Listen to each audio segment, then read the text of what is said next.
Bonsoir à tous. Alors, on est ici pour la présentation qu'on a appelée Comment on a testé nos tests qui testent. Alors, derrière ce titre un peu long, moi j'aurais préféré mettre Comment on a testé la Nightcode. Mais la Nightcode, c'est un concept qui parle à, je sais pas, 300 personnes peut-être en France, même au monde. Donc, on a mis un titre un petit peu plus générique. Ce que je voulais évoquer pendant cette presse, c'est des choses que j'ai vues en codant. On verra ce que c'est la Nightcode. En codant cette Nightcode cette année, j'ai vu on va dire des patterns, des choses qui se répétaient, et je trouvais ça intéressant. J'avais envie d'un peu de les mettre à plat et puis d'expliquer à d'autres gens ce que j'avais vu. Alors, pour ceux que ça intéresse, les slides sont disponibles dans mon repo GitHub dédié aux présentations. Je pense qu'on mettra le lien dans la description de la vidéo ou dans le chat, je sais pas. Qui suis-je? Alors, je m'appelle Charles Fondrinier, je suis lead développeur chez Iteracode. Et voilà, on n'en dira pas plus. Iteracode, par contre, ça parle peut-être pas trop. Alors, on est une entreprise de dev. On fait du dev web, du dev mobile, principalement du développement sur mesure, avec du Cake, un peu de Symfony, un peu de React Native. Et depuis peu, on a ouvert une branche formation où on forme à diverses choses. Alors, je crois qu'on a une dizaine de formations, mais on forme à des trucs de base comme Git, jusqu'à React Native, Talend, data intégration, des choses comme ça. Alors, un petit avertissement avant de démarrer vraiment. L'an dernier, j'avais fait une autre presse sur la Nightcode et les étudiants qui regardaient la presse se sont mis à paniquer en se disant que c'était ce qu'on allait leur demander de faire. Forcément, je parlais d'AWS Lambda, de Bucket S3, de choses comme ça. Ils sont un peu inquiétés. Je ne présente pas ce que les étudiants font. Je présente ce que moi je fais pour faire bosser les étudiants pendant l'année. Alors, essayons de définir un peu ce que c'est justement cette Nightcode. Alors, comme son nom l'indique, c'est une nuit du code. On est là-bas de 18h à 6h du matin. Donc, c'est 12 heures non-stop de code. C'est en partenariat avec l'IUT d'Amiens. On a fait 3 ans de Nightcode. Alors, pour vous repérer, c'est une espèce de nuit de l'info, mais on n'est pas dans un mode hackathon. Un mode hackathon, on trouve que 12 heures, c'est trop court. Et les étudiants ont tendance à s'éparpiller. On a du mal à les aider parce qu'ils ont plein d'idées dans tous les sens et on ne sait pas trop comment les recadrer. Ou alors, au contraire, le sujet est trop large, ils n'arrivent pas à trouver une idée vraiment de comment aborder le sujet. Donc, on a préféré un mode où on leur donne des puzzles à résoudre. Et autour de ces puzzles, on met un petit thème pour l'ambiance. Alors, cette année, c'était le jeu de rôle. On avait groupé les puzzles par campagne, etc. Alors, à quoi ça ressemble? On a un tableau des scores. Donc là, je suis désolé, on n'avait plus la capture complète de l'an dernier, donc on a que celle de test avec juste Iteracode. Donc sur le premier tableau, on voit les points de chaque équipe, où ils en sont, est-ce qu'ils sont à 850 points ou est-ce qu'ils sont à 0 points. Et ensuite, chaque équipe peut aller zoomer sur ces différentes quêtes, ces différents tests, et voir à quel point, où est-ce qu'ils ont marqué des points, où est-ce qu'il leur manque surtout. Voir un petit peu le détail du ah, tiens, vous n'avez pas les points parce que ici vous nous répondez 12 au lieu de 15, etc. Une chose que j'aime bien préciser, c'est que bien qu'il y ait un nombre de points et un tableau de score, ce tableau il n'est jamais trié. On ne classe pas les gens. On ne cherche pas à estimer qui est le premier et qui est le dernier. C'est pas très intéressant pour nous. Alors après, si les équipes veulent, eux, se lancer des défis, pourquoi pas entre elles, mais nous, on ne cherche pas à classer les gens, on n'est pas là pour évaluer les étudiants, on est vraiment là pour les faire s'amuser et que chacun apprenne des choses, que ce soit, je ne sais pas ce que c'est une API JSON, tiens, comment on encode une image en base 64. Si vous avez des questions, vous pouvez les mettre dans le chat. J'ai le chat qui s'affiche à côté. J'essaierai d'y répondre. Et puis si je ne les vois pas, écrivez en plus gros. J'essaierai de réagir. Alors en pratique, ça donne quoi? Ça donne un gros serveur Iteracode qui envoie pendant toute la nuit des requêtes aux petits serveurs des étudiants. Alors l'idée, elle est à l'origine, elle vient de Xebia, qui avait fait un truc qu'ils appelaient Code Elevator. C'est un vieux truc, ça date de 2013, et j'avais bien aimé l'idée, et du coup, il y a 3 ans, 4 ans maintenant, quand on a commencé à implémenter la première Nightcode, je suis reparti de cette idée-là. Pour les puzzles en eux-mêmes, quand on manque d'inspiration, on va piquer des idées chez HackerRank ou chez Advent of Code. C'est 2 sites bien connus pour des puzzles. Alors Advent of Code, c'est un niveau qui est parfois un peu compliqué, mais on ne va pas forcément tout appliquer, on va juste piquer des idées, trouver un peu d'inspiration ailleurs. Alors la Nightcode, c'est une équipe, alors c'est pas que moi qui bricole. Ce sont les patrons qui, ils amènent les pizzas, mais ils gèrent aussi le fait que aucun de leurs devs ne bosse le lendemain puisqu'ils ont passé 12 heures avec des étudiants. On a Louis qui déploie les 10 serveurs des étudiants. Alors, je vous rassure, il ne le fait pas à la main. Il le fait, alors il a des scripts chaque année, je pense qu'il s'améliore chaque année, il faudrait que je lui redemande un peu de précision, mais en gros c'est à base d'Ansible ou de choses comme ça. Alors Maxime, cette année, il s'est occupé du storytelling. Alors, autour des puzzles, j'avais mis un petit peu de texte d'ambiance pour essayer d'expliquer la raison du puzzle dans ce truc. Et Maxime, il a refait une passe sur ces textes et je trouve que cette année, ça a apporté quelque chose. En 2019, on pourrait en reparler, mais il y avait eu là-dessus un petit manque. Les étudiants avaient moins accroché et je pense que typiquement, c'est les choses là-dessus où ça peut avoir son importance. Autre chose qui peut avoir son importance, c'est Florent qui fait le dashboard que vous avez vu, qui est un peu travaillé et tout ça. Si c'était moi, il y a de grandes chances que ça ressemble à un tableau noir et blanc avec juste rien dessus. Juste des chiffres et ça suffit. Alors pour vous montrer que ça se passe dans une bonne ambiance, voilà ce qu'on trouvait dans les couloirs de l'IUT l'an dernier après la Nightcode. Donc en gros, leur principal problème avec aux étudiants, c'est que j'ai mis 15 minutes entre les tests. Et pour eux, c'est beaucoup trop long. Ils passaient leur temps à attendre. Je crois qu'à la fin de la nuit, j'avais descendu à 10 minutes. Pour les années prochaines, on pensera peut-être à descendre à 5. On verra ce que devient leur nouveau problème. Enfin, quand je dis l'année prochaine, je pense que pour 2021, on peut déjà oublier toute idée de Nightcode. On verra bien en 2022. Alors, tester, je voudrais revenir un peu sur ce que ça veut dire. Déjà, pour nous, dans cette présentation, il y a 2 significations à tester. Il y a d'une part tester les réponses des étudiants, donc comment on fait pour s'assurer que les étudiants ont bien codé les routes comme on leur avait demandé.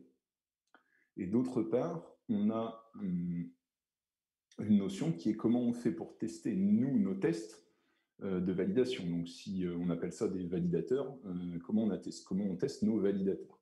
Donc, c'est vraiment 2 aspects que je veux aborder, mais de base, on va partir sur une définition commune de ce que c'est un test. Pour tester, il vous faut un truc à tester. Donc, dans la littérature, on appelle ça system under test. Ensuite, vous allez avoir un couple de données, des données en entrée et des attentes de résultats. On va envoyer les données en entrée dans le système. Alors, quand je dis des données en entrée, ça peut être n'importe quoi. Ça peut être un fichier texte, ça peut être des clics sur un écran, ça peut être plein de choses. Ça ne se limite pas à une fonction qui prend des données en entrée. Alors, sur la participation de gens externes à la Nightcode, pour l'instant, on n'en était pas encore là. C'est quelque chose auquel on pense forcément à l'ouvrir un peu. En théorie, ce serait faisable puisqu'il suffirait de nous filer une URL et puis on serait capable de l'appeler. Ça demande de notre côté d'assurer un peu en termes d'échelle, entre guillemets, hein, sans dire qu'on va avoir des milliers de participations. D'ailleurs, là-dessus, je vous recommande la vidéo du monsieur qui a fait Advent of Code, justement, où il explique qu'il avait commencé ça comme une blague et il s'est retrouvé à prendre des instances pas possibles parce que il a eu plein de participants. Donc, sans espérer un tel succès, déjà, ça demande un petit peu de travail là-dessus. Il faudrait qu'on soit vraiment très, très sûr de nous pour l'ouvrir au monde extérieur. Alors, une fois qu'on a mis des données dans le système de test, dans le système à tester, lui, il va nous donner des sorties. Alors, encore une fois, sortie, c'est un terme très, très large. Effectivement, c'est la fonction qui vous donne des données en sortie, mais ça peut être des résultats qu'on va aller rechercher dans la base de données ou des choses comme ça. Et une dernière chose, c'est qu'on va aller vérifier en quoi nos attentes, on a répondu à nos attentes avec les données en sortie ou pas. Un des points sur lesquels j'aime bien insister quand je parle de l'année de code, c'est de rappeler que là, comme ça, on pourrait se dire, bah, on répond oui ou non. Est-ce que, je ne sais pas, par exemple, je prends l'exemple que je vais donner juste après en détail, est-ce que c'est 15? Non. Alors, non, ce n'est pas une très bonne réponse. Même oui, ce n'est pas une très bonne réponse. Ce qu'on veut plutôt voir, c'est non, ce n'est pas bon, je m'attendais à ce que tu me donnes 15 et tu m'as donné 13. Ça permet de faire avancer les choses. Typiquement, si on est sur du test unitaire ou des choses comme ça, vous en local, c'est ce que vous allez vouloir trouver pour pouvoir comprendre quelle est votre erreur. Mais on fait la même chose, nous, au niveau des étudiants. On essaye de leur fournir une réponse la plus aidante possible. On ne leur dit pas juste « non, t'as faux ». On leur dit « bah voilà, moi je m'attendais à ça, et tu m'as retourné ci. Essaye de comprendre la différence, pourquoi tu t'es trompé ». Alors, appliqué à Lineage Code, ça donne quoi? Ça donne une requête que j'ai mis au format JSON un petit peu, format texte, à quoi ça ressemble, une requête POST, donc on appelle une URL donnée, on envoie un body au serveur, et le serveur nous répond. Alors, ce qu'on va vérifier dans cette réponse, c'est plusieurs choses. C'est d'abord le status code HTTP. Alors là, on vérifie 200, mais des fois, on va volontairement demander à ce que les étudiants retournent du 400. Typiquement, ici, si j'envoie une liste vide, peut-être que je veux envoyer du 400. Si j'envoie des lettres au milieu de mon tableau, j'envoie une chaîne de caractères, je veux du 400. Ensuite, je vais vérifier la forme qu'a le body. Je vais dire, je veux que ce soit un truc qui a une value qui est numérique. Et ça, déjà, je vais dire aux étudiants, là, attendez, vous m'avez bien répondu 200, ok, ça c'est bon. Mais par contre, votre forme de body, elle ne ressemble pas à ce qui m'intéresse. Donc, arrêtez-vous là et essayez de comprendre déjà ce qui va pas. Puis ensuite, on regarde la valeur propre, on dit, tiens, c'est 15, est-ce que je m'attendais à 15? Oui, non. Voilà. Alors, si on réduit un petit peu ce test, on le simplifie un peu, on enlève la couche HTTP, et qu'on revient un petit peu à ma définition de données en entrée, expectation, enfin attente, et données en sortie, on obtient ça. Le souci ici, c'est qu'on est sur ce qu'on appelle de l'example-based testing. Alors, c'est sympa, c'est pratique pour tester des cas aux limites, etc. C'est ce qu'on utilise souvent quand on fait du TDD. C'est très bien, mais ça part quand même du principe qu'on fait un petit peu confiance à l'implémentation. Parce que là, par exemple, si je me contente de faire ce test-là, tout ce que je sais, c'est que le serveur sait retourner 15. Si ça tombe, les étudiants, ils ont remarqué que mon seul test, c'était de leur demander la somme de 1, 2, 3, 4, 5, et ils me renvoient toujours 15. Alors, ça peut sembler un peu idiot sur une route aussi facile, mais clairement, sur des cas un peu plus compliqués, peut-être que ça vaut le coup de coder juste un test sur la tête du body et de retourner en dur la réponse attendue. Alors, on pourrait dire, bah, tu n'as qu'à en avoir plusieurs, mais il suffirait de coder plusieurs if qui disent, bah, si tu as envoyé 1, 2, 3, 4, 5, j'envoie 15, etc. Donc, là-dessus, je ne voulais pas partir sur cette solution-là, je la trouvais trop simpliste, en fait. Puis, je voulais d'essayer des choses un petit peu différentes.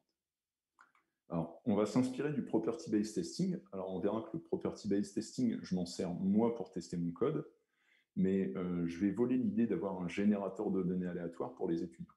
Alors, property-based testing, c'est le principe est le suivant. Au lieu d'avoir des données fixes, vous avez des données qui sont aléatoires, mais au lieu de vérifier des résultats fixes, vous allez vérifier des propriétés. Alors ça ne s'applique pas bien à l'analyse de code, enfin au test des étudiants, puisque il faut faire des centaines d'appels pour vérifier que les propriétés sont respectées, mais c'est quelque chose, les données aléatoires, c'est quelque chose d'intéressant. Pour vous donner un exemple dans le monde réel, imaginons que vous avez une librairie qui joue sur les dates. Vous avez une fonction qui prend une date et la transforme au format chaîne de caractères, qui prend cette chaîne de caractères et la retransforme, et une autre fonction qui prend une chaîne de caractères et la retransforme en date. Vous pourriez faire un test en property-based testing, vous lui dites prends-moi des dates au hasard, et tu m'appelles la première fonction pour la transformer en chaîne de caractères, et tu la retransformes tout de suite en date. Et vérifie que la date obtenue, elle est bien égale à la date générée. Et ça, je crois que c'était dans une librairie Scala, ils avaient trouvé des cas d'erreur comme ça. Des gens qui n'étaient pas dans la lib, ils ont écrit des tests supplémentaires avec du property-based testing, et ils ont pu trouver comme ça des erreurs. Pour la petite histoire, ça a été inventé, alors, je ne sais plus si la première implémentation, je crois qu'elle était en Erlang et la deuxième en Haskell, un truc comme ça, donc des langages un petit peu exotiques. Et c'était utilisé pour des puces électroniques, genre chez Ericsson ou chez Volvo, des gens comme ça, quoi. C'est-à-dire qu'on est sur des tests qui sont vraiment externes au système. Donc, je vous propose de faire un petit tour des différentes routes qu'on a demandé d'implémenter aux étudiants cette année. Alors, la toute première, facile, base 64. Donc, on envoie un texte en base 64 et on s'attend à ce qu'il nous réponde le texte traduit. Ça paraît simpliste, mais ça donne déjà un premier exercice de est-ce que je parle bien le JSON? Est-ce que je sais appliquer une transformation à la donnée que j'ai reçue en JSON? Donc, si on part de l'idée d'avoir un générateur aléatoire, on pourra avoir un générateur de base 64. Je ne vous demande pas ce que ça veut dire générateur de base 64 pour l'instant, juste on a un truc, une boîte qui sait générer de la base 64. Je prends cette base 64, je l'enveloppe dans ma petite couche HTTP, je l'envoie au serveur des étudiants, les étudiants me répondent, j'extrais la réponse de l'enveloppe HTTP et j'obtiens un texte. Et alors là, comment je fais pour valider que ce texte répond bien au problème? Alors, la solution simple, ce serait de coder moi-même la solution. C'est-à-dire que je fais un décode base 64 sur le texte que j'ai envoyé et je vérifie que j'obtiens bien le même texte. Mais c'est pas très malin comme façon de faire. On va essayer le moins possible d'utiliser notre propre solution dans le code, parce que potentiellement, en plus, la solution, elle peut être coûteuse en ressources, et c'est pas forcément très intéressant. Et c'est surtout, on va pouvoir explorer des stratégies qui sont plus malignes. Donc, ce qu'on va faire, c'est qu'on va dire, pour générer une base 64, je vais générer une chaîne aléatoire, stocker cette chaîne aléatoire quelque part, l'encoder en base 64, envoyer le résultat au serveur des étudiants, et du coup, là, mon test, il devient gratuit. C'est-à-dire que comparer le texte des étudiants à mon texte que j'avais stocké, c'est hyper facile. Alors, avant de rentrer dans le détail, on va juste décrire comment, du coup, ça marche un test Nightcode. Donc, on a une boîte sur le côté que je vais appeler test context. Ça sert à ranger des trucs qui sont liés au test. Je vais appeler une première fonction dans le test qui s'appelle generateData. Je vais stocker les datas à l'intérieur de mon test context.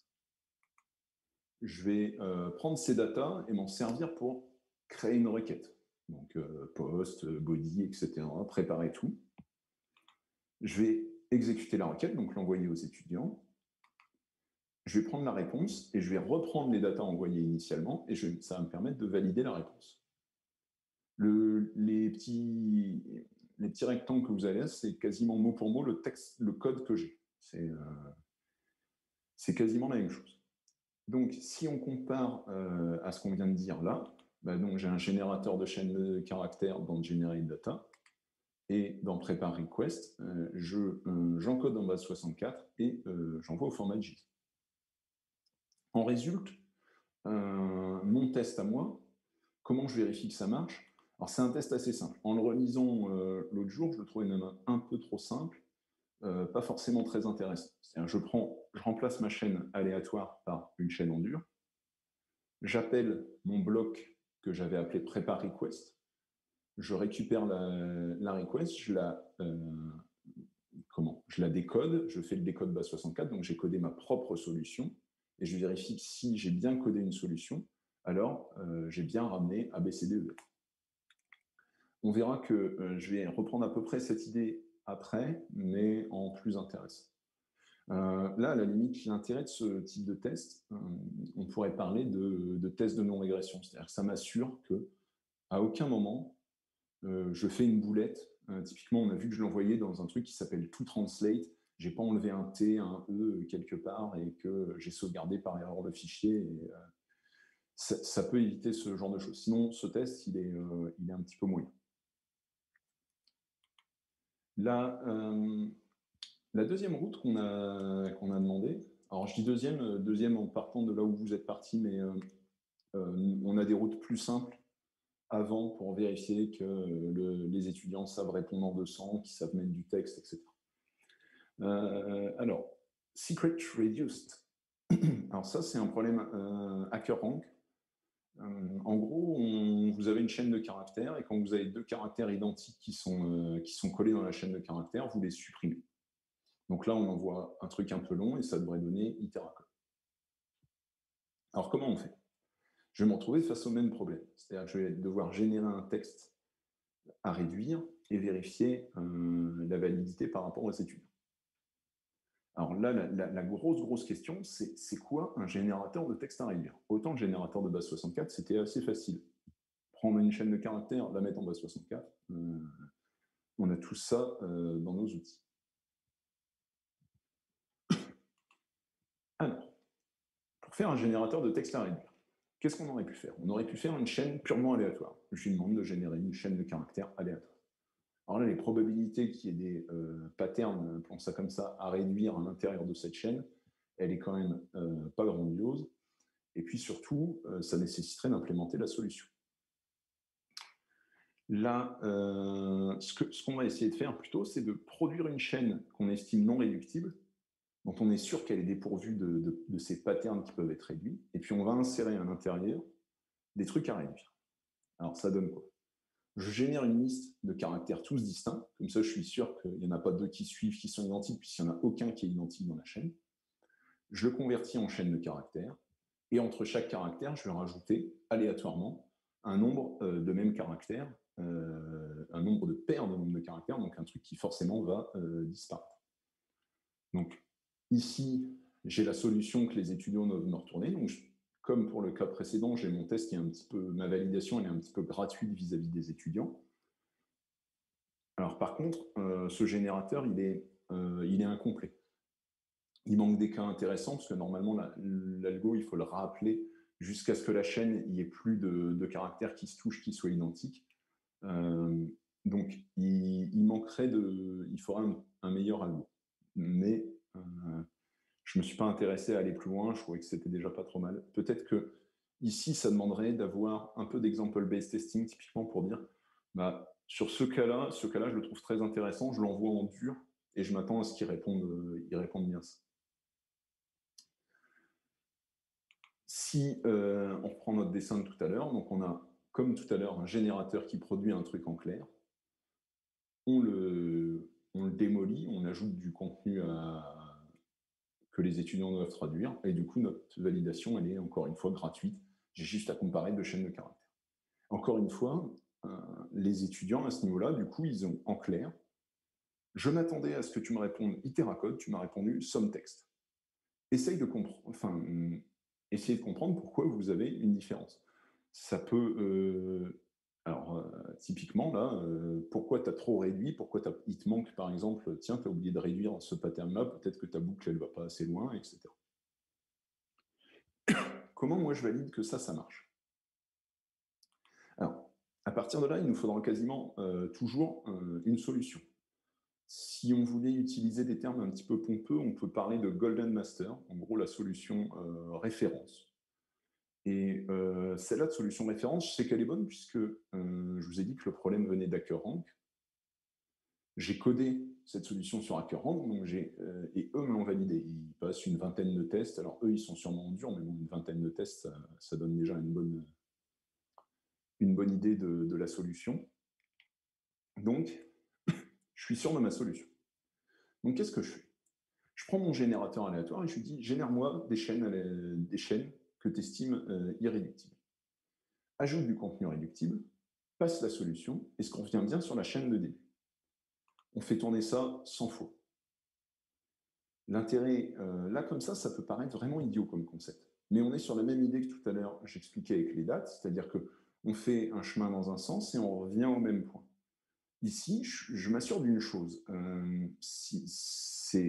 je m'assure que je n'ai pas un cas tordu généré par mon générateur irréductible qui, associé à mon ajout de trucs réductibles, produirait quelque chose qui se réduirait plus ou moins que prévu, et du coup m'empêcherait de revenir à ma solution de base.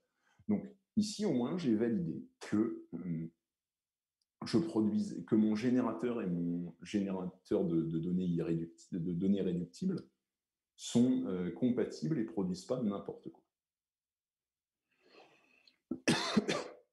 Alors, on va passer au truc qui a bien bloqué les étudiants.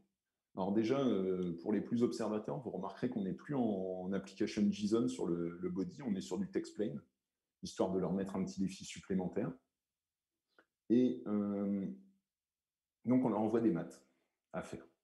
Alors, c'est des maths pas dures, c'est des maths avec juste les opérateurs plus et moins, pas de multiplication, pas de division, pas de parenthèse, donc la règle de précédence, on l'oublie, c'est juste, je prends dans l'ordre et je fais mon calcul. Et puis, on a complété ça d'un autre mode qu'on appelle postfixe, donc c'est une notation différente, où je vais mettre mon opérateur après mes nombres. Alors là, celle-là, elle fait mal à la tête de prime abord, elle a mis pas mal d'étudiants en difficulté, mais c'était un peu le but recherché. Idéalement, on serait dans une salle, je vous demanderais de lever la main pour me dire si vous préférez avoir à coder cette route-là ou cette route-là.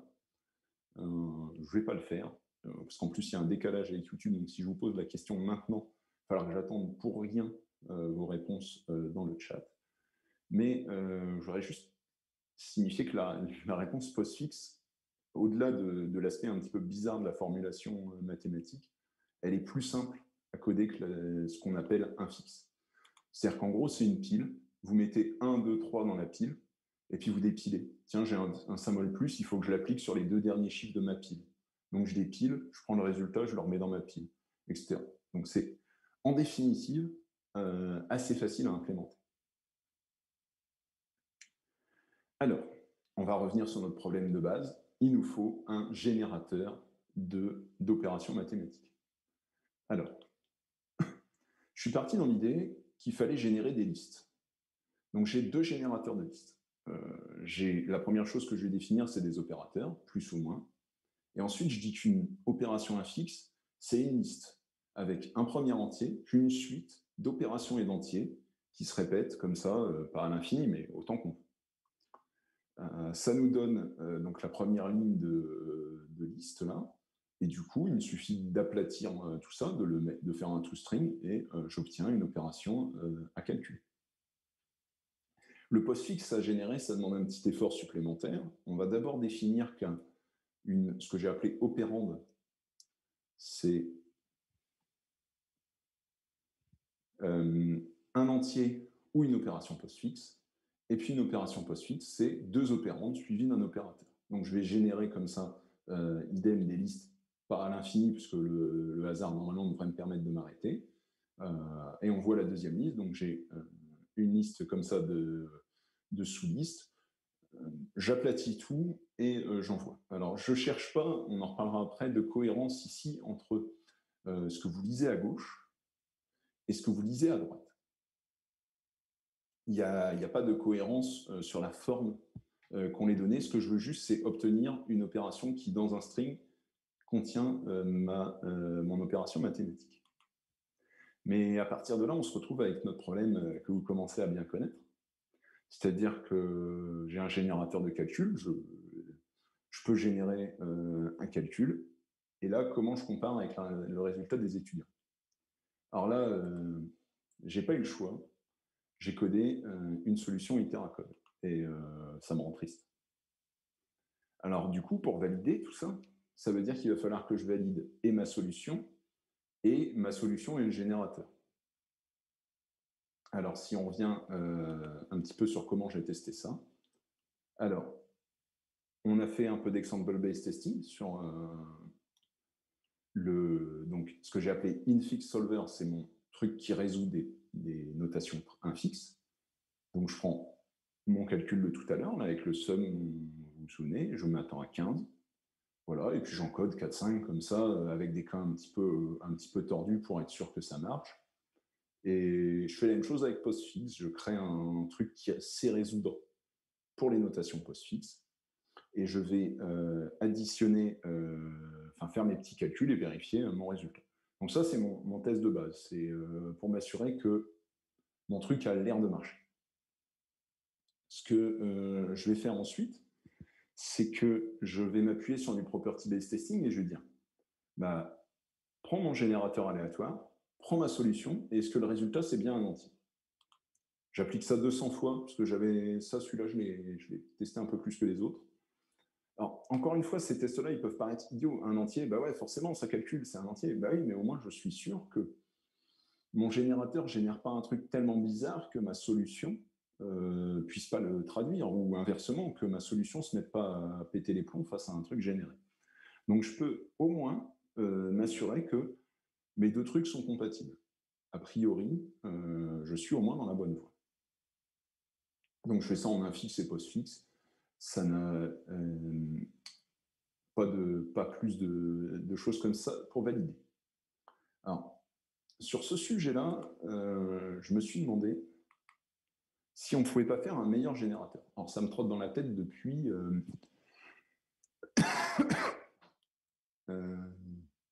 depuis l'année de code. J'étais à peu près sûr. Excusez-moi.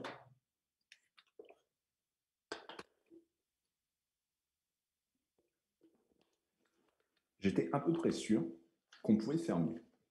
Qu'on pouvait générer un truc qui ait une forme qui soit plus simple à résoudre et qu'on puisse l'encoder après pour les étudiants pour que ce soit dur à résoudre pour eux, mais facile à résoudre pour eux. Alors, c'est quoi l'idée de base? Excusez-moi. On va générer un arbre qui représente mon opération mathématique, et on pourrait imaginer avoir trois fonctions. La première fonction, elle prend mon arbre et elle calcule sa valeur, et elle me dit, ça vaut 6. Ma deuxième fonction, elle prend mon arbre et elle dit, ça, c'est comme ça que ça s'écrit en infix. Et ma troisième fonction, elle l'écrit en postfixe. Alors, pour les plus matheux d'entre vous, je pense que la transformation en infix, elle vous paraît douteuse, et on va voir tout de suite pourquoi. Alors, la semaine dernière, en finissant de préparer cette conf,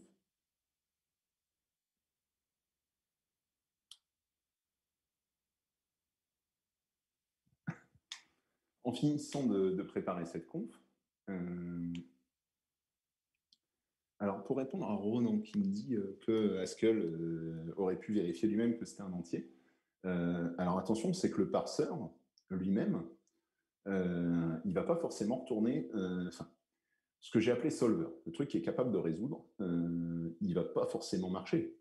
C'est-à-dire que ce qu'il va dire, c'est hey, mais attention, quand je le parse, ça ne ressemble pas, si j'ai mis des chaînes de caractères, des choses comme ça, ça ne ressemble pas à ce que je m'attendais. Donc, erreur, et je ne calcule pas, je ne fais pas un entier. En gros, il n'y aurait pas juste, si on l'écrivait dans un langage typé, on n'écrirait pas que mon solver retourne un entier, mais il peut retourner soit une erreur, soit un entier. Donc, j'avais cette idée-là, mais la semaine dernière, en lisant, je me dis, il y a cette transformation infix, je ne la sens pas. Je voudrais vérifier que ça marche. Alors, comme j'aime pas beaucoup perdre cette partie-là, mais je ne sais plus où j'en étais. Donc, j'ai décidé d'appliquer du property-based testing. Donc, j'ai codé tous mes petits trucs, mon évaluateur, ma transformation en infix, ma transformation en postfixe, et mon générateur d'arbres. Donc, je génère mon arbre. Encore une fois, j'en génère 200. Je l'évalue. J'évalue en le transformant en un fixe, puis en le passant à ma solution infixe. Même chose en postfixe, et tout ça, ça doit être égal. Si on reprend mon exemple juste avant, si j'ai mes 3 fonctions marchent et que mon générateur d'arbre marche, tout ça, c'est égal. Et en fait, non. Alors, ce qui est bien avec le property-based testing, c'est que le générateur aléatoire, il va vous dire, voilà ce que j'ai trouvé. Voilà l'arbre qui ne marche pas. Alors, dans les générateurs de données de test, souvent, ils vont essayer de vous trouver, ils vont faire ce qu'ils appellent du shrink, où ils vont essayer de réduire au maximum le cas de test qui plante. Bon, là, on n'est pas sur le plus petit arbre qui plante, mais on n'en est pas loin. Alors, c'est quoi le problème de cet arbre? C'est qu'en fait, si on mettait des parenthèses, ça irait très bien. Sauf que comme on n'en met pas, eh ben on perd les signes. Et en gros, ici, ce 0 plus 0 qui part dans un coin, là, il a tendance à mettre le bazar. Si on l'explique un petit peu de manière un petit peu théorique, c'est qu'un arbre de calcul, j'avais commencé en disant c'est une opération, un sous-arbre ou un nombre, un sous-arbre ou un nombre. Et en fait, pour faire de l'infixe, il faut une opération, un sous-arbre ou un nombre, et à droite, juste un nombre. Alors là où c'est bien, c'est que j'ai pu corriger mon générateur d'arbres, vérifier que si je générais un arbre infixe, est-ce que ça marche? Bah oui, ça marche. Et ce qu'on peut dire, si on veut rentrer encore un peu plus dans l'histoire, c'est que cet arbre infixe, il est une espèce de sous-classe de l'arbre de calcul. Comme quoi, des fois, le property-based testing, des fois, ça trouve des bugs, ça ne fait pas que vous faire croire que vous avez bon parce que vous avez fait le chemin dans un sens et dans l'autre. On va s'attaquer maintenant à la dernière route. Alors, dernière route, dans mon code, je suis retombé dessus l'autre jour, ça s'appelle Drawing Part 1. Mais en vrai, il n'y a jamais eu de Part 2. C'était bien suffisant pour une nuit. Donc, on leur envoie une matrice aux étudiants, classique. 0, 1, 0 c'est un pixel blanc, 1 c'est un pixel noir, et je leur demande de m'envoyer une image en base 64. Donc déjà, ça commence à être un petit peu plus compliqué. C'est le dernier truc de la nuit, ils sont fatigués et tout ça. Mais comment on valide surtout? Alors, déjà, on est gentil. On leur envoie 3 matrices différentes. Une matrice complètement aléatoire, avec une forme complètement aléatoire. Une matrice sans 100, donc c'est un peu plus raisonnable. Et surtout, on envoie une petite matrice 10-10 pour que les étudiants ils puissent faire... Si les étudiants ils veulent faire le test à la main, ce qui paraît quand même une bonne idée, plutôt que d'attendre 15 minutes que les tests reviennent, une matrice 10-10, ça se lit à l'œil et vous pouvez aller comparer l'image produite avec la matrice 10-10. Mais nous, comment on fait? Je ne peux pas ouvrir toutes les réponses des étudiants et regarder à la main si tous les pixels sont bien placés. Alors, je vous propose une espèce de match de box. On a la matrice dans le coin gauche et la base 64 dans le coin droit. Donc, comment on fait pour relier ces deux choses? La première idée, même si on a déjà dit qu'on ne l'aimait pas, c'est d'aller directement à la solution. Je recode la même solution que les étudiants, et puis je vais à la base 64. Alors comme ça paraît un plan assez simple. Le problème, c'est que deux bases 64 qui ne sont pas égales peuvent pourtant présenter la même image. Je ne saurais pas vous expliquer pourquoi, c'est juste un truc que j'avais constaté donc à la NICOP précédente en 2019. Des étudiants avaient déjà répondu à ce puzzle-là, et leur base 64 ne matchait pas avec la mienne. Donc, ça doit se jouer à quelques métadatas, mais on ne peut pas comparer directement des bases 64. Donc ce plan-là, il tombe à l'eau. L'autre moyen de rejoindre tout ça, c'est de faire le chemin inverse. Je prends la base 64 et j'en fais une image. Est-ce qu'on peut comparer deux images? Alors, oui, je peux comparer deux images, mais ça ne veut pas dire grand-chose, comparer deux images. Je vais les comparer pixel à pixel, autant comparer des matrices. Je n'ai pas vraiment de fonction à qui je vais dire donne-moi deux images, est-ce qu'elles sont égales? Donc, ce que je vais préférer faire, c'est abandonner cette idée et directement aller régénérer la matrice de l'image des étudiants vers ma matrice. Et là, je les compare. L'un des gros avantages que ça a, c'est que ça permet aux étudiants de dire Eh, mais tiens, ma matrice, je peux la comparer. La matrice que nous, on produit avec leur base 64, ils peuvent la comparer avec la matrice qu'on avait envoyée. Je vais prendre un cas, en 2019, on n'avait pas ces tests-là, on envoyait simplement l'image et ils essayaient de la générer.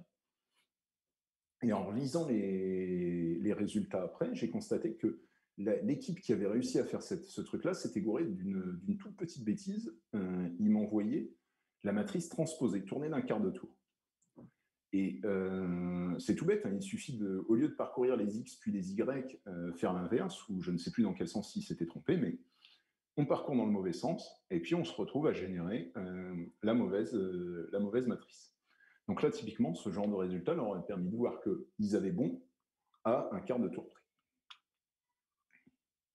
Toujours dans cette idée de aidons les gens qui dev, donc là, dans l'occurrence, les étudiants, à avoir un résultat qu'ils peuvent analyser. Si j'avais pu comparer les deux images en base 64, j'aurais dit bah non, ton image en base 64, elle n'est pas égale à ce que j'attendais, mais ça donne pas beaucoup d'éléments pour venir pour aider la personne à dire bah, en quoi, où est-ce que je me suis trompé. Là, à la limite, il peut même avoir une matrice nulle si jamais leur base 64 ne représente pas vraiment une image. Ça peut aussi être un indice. Alors, encore une fois, comment on valide tout ça? Bon, alors j'ai ma propre solution. Comment j'ai ma propre solution? Bah, encore une fois, je l'ai codé moi-même. Déjà parce que l'année dernière, avant de demander ça aux étudiants, je me suis demandé si moi j'étais bien capable de le faire et du coup je voulais pas leur demander un truc infaisable, donc j'ai commencé par l'implémenter moi-même. Pour le tester, bah, j'ai fait des tests à la main, hein. J'ai généré une matrice, généré une image, j'ai regardé l'image. Après j'ai généré une base 64, j'ai pris la base 64, je l'ai mise sur un site pour avoir l'image obtenue à partir de la base 64, j'ai comparé à l'œil. Et voilà, donc on a notre solution dont on est à peu près sûr. Et on reprend notre système de je génère un truc aléatoire, je le transforme, je le retransforme et je dois retomber sur ma matrice de base. Et encore une fois, je fais ça 200 fois. Et je suis à peu près sûr que pour toute matrice générée, si les étudiants me génèrent une image en base 64, je suis capable de vérifier l'égalité. Je vous avoue que c'était peut-être le point où j'étais le moins serein, parce que image, ça ne veut pas dire grand-chose. Alors j'avais précisé plein de trucs, qu'il fallait que ce soit du bitmap, avec la façon d'encoder les pixels et tout ça, parce que je pense qu'il y a moyen de générer des images qui sont a priori correctes, mais qui se traduisent mal. En tout cas, moi, je ne peux pas partir de la base 64 et réobtenir le bon encodage si je ne l'ai pas à la base. Alors, on ne s'est pas arrêté là sur les tests. Donc là, on a vu les tests, on va dire, des cas passants. Comment on valide que si les étudiants ont bon, je sais qu'ils ont bon. Alors, on va faire déjà des tests d'intégration. C'est des tests tout bêtes. On va prendre le test complet. Et celui-là, ce test, il s'assure en premier lieu qu'il y a un code retour de 100. Je veux tester que si jamais je n'ai pas un code retour de 100, est-ce que moi, je signale bien qu'il y a une erreur? Donc, ce que je fais, c'est que je lance, j'ai mon runner de test qui est prêt à le lancer pour une URL. J'enferme mon test dans une boîte qui dit si un appel HTTP part vers l'URL donnée, tu retournes une 500. Et comme il y a une 500, mon test il dit test fail. Donc, mon cas est bon. Je sais que si jamais les étudiants me retournent des 500 ou des 400 à la place de 200, j'aurai bien un test fail. Encore une fois, ça peut paraître idiot, mais c'est la base de la chose. Si je ne suis pas capable de leur dire qu'ils ont faux quand ils ne m'envoient pas le bon status code, c'est un peu idiot. Alors après, on peut en mettre d'autres, hein. On peut dire que je m'attends à du 400, et là, forcer le retour de 400 et valider que ça passe, des choses comme ça. Il y a justement sur les 400, il y a plusieurs cas. Comment on fait pour leur filer des 400? Alors, sur une chaîne de caractères, c'est facile. Je leur file une chaîne de caractères vide, ils doivent me retourner 400. Là, il n'y a pas de générateur aléatoire, on met une chaîne vide, on envoie, et on récupère notre 400. Ça, c'est pas dur à faire. Après, il y a des cas plus intéressants. On pourrait envoyer une matrice incomplète. On pourrait envoyer une expression qui est presque mathématique, mais pas tout à fait. Le problème, c'est comment faire ça de manière intelligente, encore une fois, en n'envoyant pas toujours la même erreur, en envoyant différents cas. On va s'appuyer sur nos générateurs. Donc on prend notre générateur de matrice, et puis derrière, on va le passer à ce que j'ai appelé un casseur. Un casseur, dans le cas de la matrice, c'est facile, il sélectionne une position au hasard dans la matrice, et puis il l'enlève. Pour les calculs, je génère un calcul, je prends un élément au hasard, un nombre ou un opérateur, et je mets une chaîne de caractères à l'intérieur. Et encore une fois, property-based testing. Donc je prends mon générateur de matrice, mon truc qui casse les matrices, je le lance 200 fois et je vérifie que tous ces trucs-là n'ont pas une forme de matrice.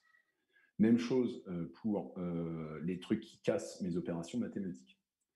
Alors là-dessus, je ne rentrerai pas dans le détail, mais un point intéressant, c'est que les outils que j'ai employés pour générer mes matrices, les outils que j'ai employés pour résoudre mes problèmes de maths, ils m'ont aidé à dire c'est quoi la forme d'une matrice et c'est quoi ne peut pas être parsé.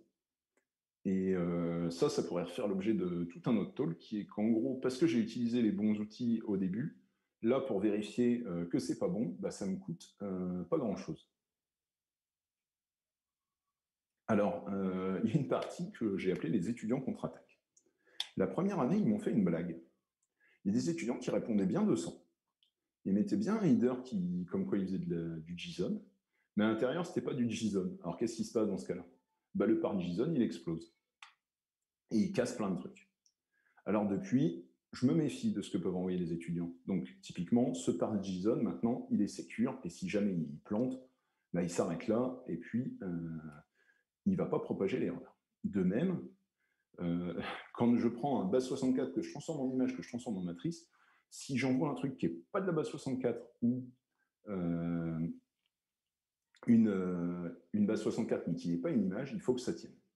Sinon, ça va péter. Donc typiquement, ça, c'est des tests que je rajoute. Je mets un example-based testing, encore une fois, je mets un petit test avec une chaîne de caractères qui n'est pas une base 64. J'appelle ma petite transformation et je vérifie que ça casse pas tout.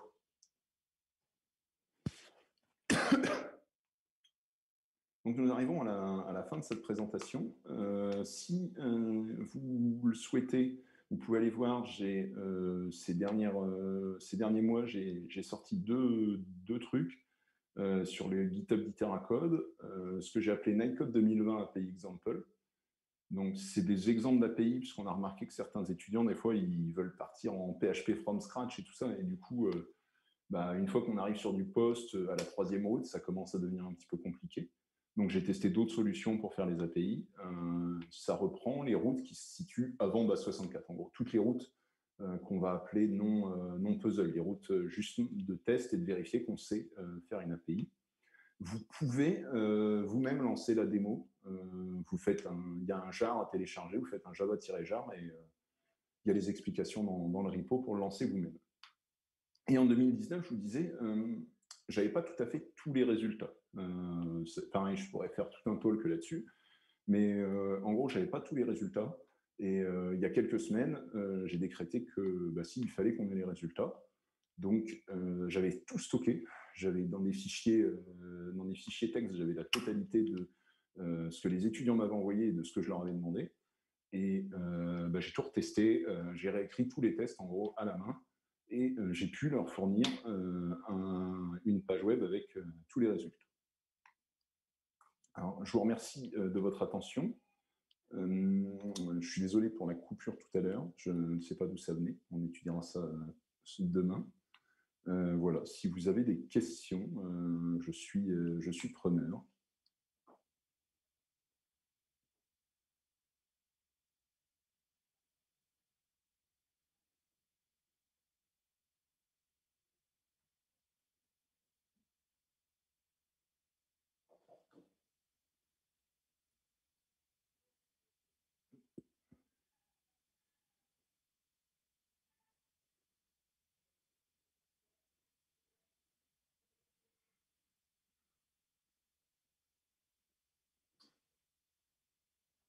Alors, je ne vais pas ennuyer, je vais pas vous garder pendant 2 heures si vous n'avez pas de questions.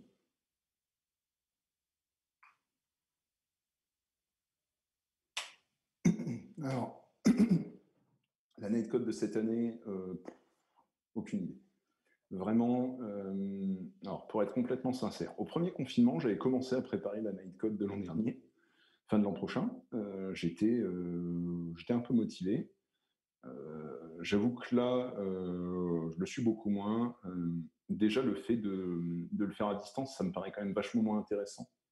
Pouvoir être avec les étudiants sur leur ordinateur, partager le clavier et tout ça avec eux, c'est quelque chose qui est vraiment, enfin, qui fait vraiment partie de l'ADN de la Nightcode. C'est pas juste les faire coder et puis voir s'ils ont bon, on s'en fout un peu. Donc je vous avoue que j'ai pas trop de motivation à travailler là-dessus. Je pense qu'il n'y a personne qui a vraiment envie de se lancer là-dedans. On verra bien.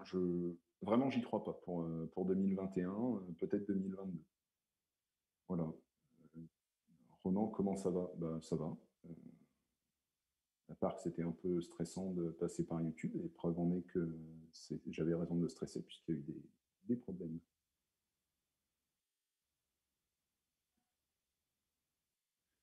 Dans les trucs pour occuper, vu que les gens ne posent pas de questions, mais ne s'enfuient pas pour autant, il y a plein de slides que j'ai dû couper parce qu'on était déjà assez long, là on frôle l'heure. Il y a des choses, typiquement, si vous vous posez la question, non, la Nightcode n'est pas open source. C'est quelque chose sur lequel j'aimerais bien qu'on travaille, qu'on soit capable de vous montrer le code, mais d'une part, il n'est pas forcément toujours montrable, et de deux, ça demande un effort encore supplémentaire de notre part. Pour revenir à l'ouverture qu'avait demandé quelqu'un tout à l'heure, une autre solution qu'on envisage aussi, c'est de la proposer à d'autres écoles. Ça pourrait être une solution. Et ça, c'est un truc, même à des entreprises éventuellement, c'est un truc auquel on réfléchit. Alors, comme ça en serveur, vous n'avez pas du tout pensé à faire comme dans Coding Game avec appli input out. Alors, ce qu'on voulait, pour répondre à Riyad, c'est que ce qu'on aime bien dans le plan qu'on a actuellement, c'est de les forcer à faire une vraie appli web. Alors, pour l'instant, on se limite un peu à du REST et on ne va pas leur faire du Selenium, enfin, on ne va pas faire nous du Selenium pour valider qu'ils ont des pages web qui répondent, mais on veut les pousser un peu dans le monde réel. La première Nightcode, donc en 2018, il y avait des accès à une base de données. On les a enlevés parce que les étudiants, ils se perdaient, ils passaient des heures à écrire un MCD alors que ce n'était pas l'intérêt de la Nightcode. Mais clairement, on veut quelque chose qui soit réaliste. Alors, c'est pas évident parce que des fois, ils comprennent pas l'intérêt d'une API REST, mais je pense qu'il faut qu'on se rapproche de la réalité. Coding Game, c'est sympa, mais le côté input-output, c'est pas notre métier, c'est pas ce qu'ils vont être amenés à faire demain. Et ce que j'aime bien amener par Nightcode, c'est des choses ils ont peut-être vu en cours, mais ils les ont pas vues, comment dire, ils les ont pas vues appliquées dans des conditions réalistes. Ils n'ont pas forcément la conscience de à quoi ça sert. Un truc qu'on a remarqué chez les étudiants, que ce soit ceux qui donnent des cours chez nous ou pour la Nightcode, c'est qu'ils ont du mal à brancher tous les cours qu'ils ont. Et la Nightcode, elle a l'avantage de leur dire, bah, tu vois, ce cours d'Unix, ce cours d'algorithmie et ce cours de PHP, bah, maintenant tu vas tout grouper dans un exercice et tu vas devoir le faire toi-même. Voilà le pourquoi. Et vu les difficultés qu'ont certaines équipes à communiquer en JSON, etc., je pense qu'on va continuer longtemps à procéder comme ça.